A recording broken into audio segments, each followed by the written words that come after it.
Discovering Kazakhstan is Jonathan Newell's unbiased view on culture and the mode of life of Kazakh people, on amazing landscapes and architectural masterpieces all over Kazakhstan.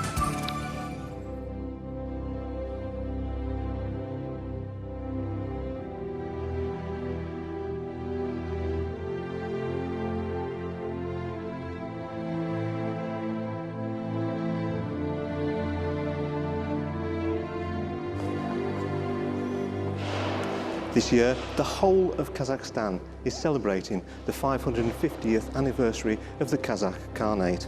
And of course, Astana, the capital of the country, is no exception to that. And that's where we are today, to celebrate with the capital city this great event. Well, the celebrations take many different forms. Today in the capital we've got all sorts of exhibitions, we've got a book fair, there are conferences going on, there are all sorts of things happening in the city. And in fact, coming into the Independence Palace, as I've done just at the moment, I've already been given this book as a present, as a memory of the event, and I haven't even started yet. So behind me you can see the control centre for all of the media who are attending the various different events that are going on in the city today. And I'm going to have a quick look in there, see what's going on, and make my decisions about where exactly we're going to go from there.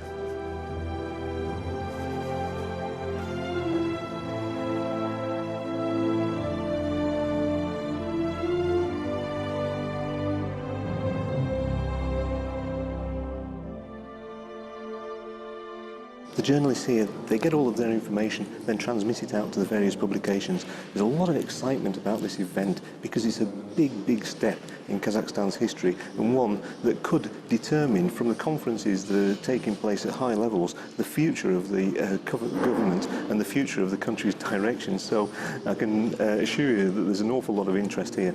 At the moment, there are not many journalists around, but that's because the events have only just started. Once things get going, this place is going to really fill up. With so much happening in the city's celebrations, such a press centre is needed to cope with the influx of international journalists representing all forms of media, from television and radio through print media and online outlets, including the latest generation of bloggers. Much of the history of the country has been depicted in some form or another by a long list of fine local artists, whose works have been displayed here today in the corridors and galleries of the Independence Palace, including a large gallery dedicated to the artist Abubakir Ismailov, whose daughter came specially to the event to greet those who show interest in her father's works. This large, spacious and airy exhibition hall here is showing the works of this man, which are all in this book here. This is Abubakir Ismailov, and he was an artist of the 20th century, and I want to show you something very special that he did over on this side of the hall. This is all about the early Khans of the Kazakh Khanate, and he did some special work on this, particularly on Ablai Khan, and I'll come on to that in a moment. What I want to bring to your attention are these gold etchings. They're very beautiful, and they were done as part of the Soviet Union in the 1930s. Well, these etchings were not destined to stay as part of the Soviet Union or indeed in Russia as it is today. The artist's daughter, she is the one who organised this exhibition, also managed to get hold of these gold etchings, bring them back to their rightful home here in Kazakhstan. They're very, very beautiful etchings. They've got stamps of authenticity on them, and as I say, they're made of pure gold. Well, the main person, of course, in the Kazakh Khanate was Ablai Khan, and he's depicted on the picture over there. He's also shown on a set of stamps that were created in 1994, and this is of a very, very beautiful and simple drawing that Ismailov made of Ablai Khan in the early part of his career when he was just 15 years old. Well, that stamp went into circulation in 1994. It's not in circulation now, it's very valuable, and it's here in the exhibition next to those beautiful etchings. Today's events included a number of conferences taking place in the city, which are being attended by literary scholars, historians and other academics to discuss what can be learned from the period of the Kazakh Khanate to prepare Kazakhstan for its independent future. I'd like to introduce you to Michael Fruschetti. He's Professor of Anthropology at Washington University in St. Louis. Hello, hi. Good to see you. Yeah, good to see you too. Tell me please about this exhibition and conference from your point of view. What's it all about? Right, so this is a gathering of international scholars and local scholars, local politicians, authors, artists, essentially a sort of a cross-listing of folks interested in the culture and history of Kazakhstan, to discuss and present their research as well as their viewpoints about the history of Kazakhstan going back 550 years. And this is a moment in time when the ruling populations, the nomadic populations of the territory of Kazakhstan found themselves in a very unique political moment of change. And the government of Kazakhstan is celebrating this moment, and they're sort of identifying it as a key point in time for the launching, for the launch of their own statehood, so to speak. And so it's really a celebration as much as it is a presentation about the nature and evolution of the notion of Kazakh statehood. How important is that for the future development of the country? Well, from my point of view, if we look at any major nation, any nation at all, frankly, history plays a very key role in the way in which the population, the government presents itself to its own people, as well as the way it presents itself to the outside world. And I think that digging into the history of any place, a population can find a root, they can find a strong foothold upon which to identify some of the key principles that they hope to build their contemporary nation upon. And as much as Kazakhstan has seen incredible growth and development over the last 15 now more years, I think it's really important to understand that they're also utilizing the historical record of this very, very rich region. This is a region that for the last 5,000 years has been populated by communities who've had connections between East and West, who've really grown wonderfully layered civilization. And so for them to dig into the history and try to find some of those key principles that they can still identify with to build their country forward, I think is important. And if we were to think about, I'm from the United States of America, right? And so I kind of compare this in a way with the nature in which we have used our own historical, sort of our short history, only a couple hundred years, so to speak, for building a common viewpoint about what the future should look like, and what are those major sort of philosophical and intellectual principles upon which to build a nation. So a very important part of the whole process of establishing statehood and taking that into the future. Absolutely. One conference venue for today's events is the Kazakh National Library, which also commemorated the anniversary by exhibiting its collection of works relating to the early Middle Ages and the rise of the Khanate. As part of this conference that's taking place on the literary representation of the history of the Kazakh Khanate, there's this book exhibition as well. This is a small part of it. It's a very large exhibition, very interesting exhibition. All sorts of different books are being presented here, amongst which are these three big tomes here that are in the Kazakh language, the Russian language, and this one which is in the English language. And you can see there's a lot of material there. It's a very heavyweight piece of literary work, this, all in English, and it's called The Nomads, which is part of the root of the Kazakh history as we know it. Now, on these, within these books, on these shelves, there are all sorts of different kinds, and they represent different aspects of the history of the nation. This one looks at the Khans themselves and who exactly they were. Well, of course, it wasn't just Ablai Khan, he's the most famous of them, but there were indeed 16 of them. This book also, in 3 different languages, is a very nice, very professionally presented, very high quality piece of work here.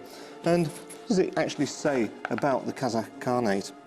Well, it tells us that the period was very important in the history of Kazakhstan, of course, which it was, and it has a place in the future of the country as well. So the fact that these 17 or 16 Khans that were alive at that time made such an impression on the country, that impression is still being felt today and will continue to be felt in the future. The Nazarbayev University also hosted a number of events, including the main Mangalik Yel conference, featuring a variety of streams to discuss different aspects of this concept, which is designed to put structure around the future development of Kazakh statehood. We're in one of the lecture halls of the Nazarbayev University in Astana, and here there's a session going on as part of the Mangalik Yel conference. This session is all about the connection between the 550th anniversary of the Kazakh Khanate and the Mangalik Yel, which is a concept that embraces the future of the state. Well, there's a lot of depth behind this as to just what this concept is, and this is what they're discussing now, what these connections are with Kazakhstan's past and the future that the country is trying to forge out. Well, I'm going to try and find out a little bit more about what this concept of Mangalik Yel is and listen a bit more to this lecture to try to understand from them what their feelings are about that. I'd like to introduce you now to Ravis Abbasov. He's professor at the University of Columbia in America, and he's attending this Mangalik Yel conference. Hello, good afternoon. Hello. This concept of Mangalik Yel, could you tell me a little bit about that? What does that mean? What is that connection between the Khanate of the past and the Mangalik Yel concept of the future? For this conference, I prepared a small report about my research about maps and travelogues and geographic notes from Rome, from Venice and from Genoa. So what we learned from those maps, from those documents, that Western Europe was very much interested in establishing trade relations and Great Silk Road between East and West and East. However, if in the past we believed it was a one-way movement, West was interested in Central Asia, it's a trade route, we could see that now from new documents that East also was interested in establishing trade relations, in having cultural exchanges with the West. From what we learn in Venice, we know that Kipchaks, those who are part of Kazakh nation now, the small group of community of Kipchaks live in Venice. And at that time they established relations, cultural, economic, political, and just personal relations. What it means that Mangalik Yel concept of establishing good relations with all neighbors, keeping peace, establishing trade, building prosperous world could be traced to that particular era. So all parties, including nomads. Here we have evidence that warriors of the steppe or nomads were interested also in trade, in cultural relations, and they were very keen to establish good positive relations with the West, have trade, have cultural relations, and have exchanges to travel over there and come have host people from Western Europe. So Mangalik Yel then really is an extension of these long-held beliefs that there should be trade and peace with neighbouring countries. I strongly believe we can look at spiritual and the cultural roots of concept of Mangalik Yel in medieval era, at the beginning of Kazakh state, because we have a lot of evidences that people at that period of time, when they tried to establish centralized state here, they were interested in establishing peaceful relation with neighbors. Wonderful. Thank you very much, Professor Abbasov. It's been a very interesting day today to discover those connections between the book and the art and the things that have been going on here in the university. All about the connections between the past, the 550-year anniversary of the Kazakh Khanate, and the future, this concept of Mangalik Yel. Kazakhstan places a big importance on those connections between the past and the future. Now we've discovered what Mangalik Yel really means. A very interesting concept, all about connectivity, all about the future, about peace and about trade with other nations. Well, the whole of the country is continuing the celebrations of the 550th year of the Kazakh Khanate, and we're going to be discovering much more of that in the next few episodes, where we'll be continuing a little bit in Astana and the celebrations that are going on here, and more in other regions of the country. I hope you'll join me again for that on Discovering Kazakhstan. Goodbye.